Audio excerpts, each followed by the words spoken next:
it's Calluna, and I recently got to see the Sailor Moon R movie in theaters. It was really cool getting to see one of my favorite animes of all time on the big screen. Definitely a huge nostalgia trip for me. Now, this is by no means the first time I've seen this film. This is just the first time I'm seeing the Viz Media dub of the film. We got the movie back in around 1999 or so. It came out on VHS. It had an extra subtitle called The Promise of the Rose, and it was dubbed by Deke, so there was a lot of censorship, a lot of weird dialogue, but overall I don't remember it being super terrible back in the day. It's hard to find nowadays, but I definitely can remember there being some really weird lines. So, since Viz Media acquired the rights to Sailor Moon back in 2014, they had said that they were going to be releasing the movies. There are three. There's one for Season R, Season S, and Season Super S. And kind of like all anime movies, at least ones that tie into anime series, it generally tends to take place in the middle of a season without actually impacting the overall plot. Generally, anime movies tend to work like that, so you'll recognize a lot of things going on, and there are characters from the current R season, which is why Chibiusa actually shows up in the movie very briefly. She has a very quick scene in the beginning, and she gets a really good pep moment for Usagi that I appreciated, but she doesn't actually get to do anything terribly useful since it's Season R, and Chibiusa doesn't get to do anything really cool until the third season. But anyway, so with the Viz Media dub, we have all of the new Viz Media actors, and basically they brought in everybody. You have Usagi, Sailor Mercury, Mars, Jupiter, Venus, you have Mamoru, Chibiusa, Luna, and Artemis, and a new character for the movie called Fiore. So he's an interesting character. He has a bit of a past with Mamoru. The past that they go into is very briefly discussed in the original anime. Very briefly. It's quick, oh yeah, my parents died in a car accident and I had amnesia, which is why he's having those weird visions of Usagi, or Princess Serenity, but, I mean, it's her, obviously, same hairstyle. So this gives a little bit of background to Mamoru's character, and, like, Usagi even comments on it saying, I don't really know much about Mamoru, even though, like, we know our past selves as Endymion and Serenity, but as for actual Mamoru Chiba, like the human being, I don't really know that much about you. You don't really get too much about him in the manga. You get a little more. And we'll be talking about that in Crystal once I get along to that. So when I went to the theater, we were gifted with these cute little envelopes. Oh, they're so cute. They have little Sailor Moon R, the movie. They took away the Promise of the Rose title the original Deke dub had. And in it, they gave you this little, like, promotion for when the movie comes out on DVD and Blu-ray, which is spring. I believe it's coming out in April, if I recall. It gives you a little card talking about the manga, when they re-released the manga, and you get these little cardboard cutouts with various Sailor Scouts. So as you can see, I got Mercury, which is cool because she's one of my personal favorites. She's probably my favorite of the main five. So it was kind of cool. The person who I went with Craig. He also got Mercury, so let me know if you guys ended up getting other ones or if they were all Mercury. Like maybe all the theaters in one particular area got one card. Hard to say. I only went the one time. But, so this movie originally came out, or at least this new release, it came out a couple weeks back, and I was really sad because they'd only released it in some states like, obviously, like LA, New York, I think Massachusetts, and a couple others, Dallas probably. And I was sad because I didn't get the opportunity to go see it just because I wasn't able to go out of the way because I'm from Connecticut and generally things aren't going to come here, but I guess due to either high demand or just as a means of getting it out to more people, they released them in a lot more states over this weekend, and I believe there are still some showtimes this coming weekend by the time this video comes out. So check your local listings, seeing if you can see if the movie's still available. If you are a fan of Sailor Moon, if you're a fan of the original, and you haven't seen this new Viz Media dub, I really highly recommend seeing it. So what's cool about this dub is they take away all the censorship that the original did. So with this new character of Fiore, there's very clearly he's in love with Mamoru, and Usagi's not a big fan of it. She's kind of like, that's my boyfriend. You get away from my man. But in the Deke dub, they definitely downplayed the gay overtones because they were big fans of them doing that. Although technically they weren't the ones who did the cousins thing. That was Cloverwood. But anyway, so they kept all the original names like they've been doing with the new release. They've kept all the original music, which is both good and bad, because at the very end, when they're about to crash to Earth on this, like, breaking apart meteor, I have a very distinct memory of the song The Power of Love playing, kind of like, if anyone remembers the Pokemon collection of random song CDs they put out, they had a cassette tape for Sailor Moon that had all their music as well. And this was one of the songs that I remembered specifically from this movie, and it's an okay song. I mean, it was 90s, it's about the same cheesiness level as the Pokemon movies, and it was interesting hearing the Japanese. Like, I'm all for the Japanese. I recognize multiple versions of the same series in different ways, because I remember it both as a nostalgia trip when I was a kid, but then in middle school and high school discovering the Japanese version, so I get a little confused sometimes when I hear some of the music. So it was nice to hear some of the Japanese music, rather than the kind of super 90s rock music that was a little dissonant compared to what was on screen sometimes, although I do remember The Power of Love being actually a pretty decent song for the time. Overall, I think the acting in this is pretty good, though it tends to suffer from, we're trying really hard to stick to the original material. It definitely seems like a we're the real dub sometimes, because the original did play around with some of the dialogue. They edited some stuff, took out violence, adjusted the way certain characters would look if it was too revealing.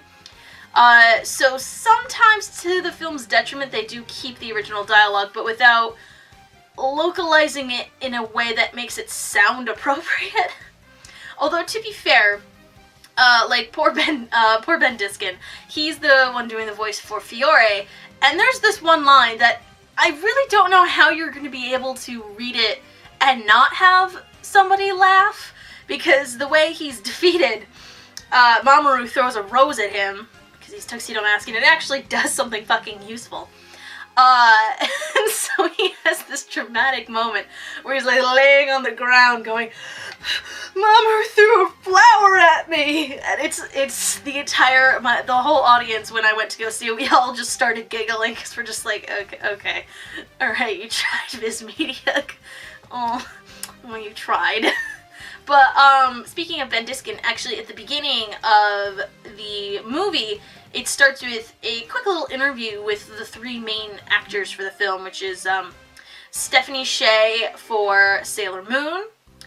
Oh god, why can't I remember his name? The guy who does the voice for Mamoru, I'm so sorry, I can't remember your name off the top of my head. I'm gonna put it here in post.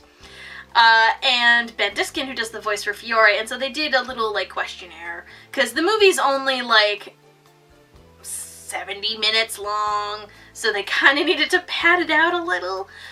It was just asking some basic questions about, like, their characters, how they feel about the franchise, the fan reaction, that sort of thing. It was nice. And it was nice, being able to put the face to the voice for some of these actors, because, like, I know who Stephanie Sheh is, I'm super familiar with her and her work, but Ben Diskin I wasn't as familiar with, so it was interesting seeing what some of the voice actors actually look like in person. The other thing that they included, which wasn't in the original Deke dub, is there's this little short at the beginning of the movie, which basically is just a summary for the series if you aren't familiar with it. So you have Usagi and Chibiusa, who are just at, like, this cafe, and they overhear two girls talking about the Sailor Scouts. And so Usagi keeps thinking, oh man, they're gonna talk about me because I'm Sailor Moon. But they keep talking about all the other scouts and what it is about them that makes them so unique. Like, obviously, like, Sailor Mercury's intelligence, Sailor Jupiter's strength, that sort of thing. And it's just this, it's like about 5-10 minutes just to give an idea. It's to establish the characters if you're not super familiar with it.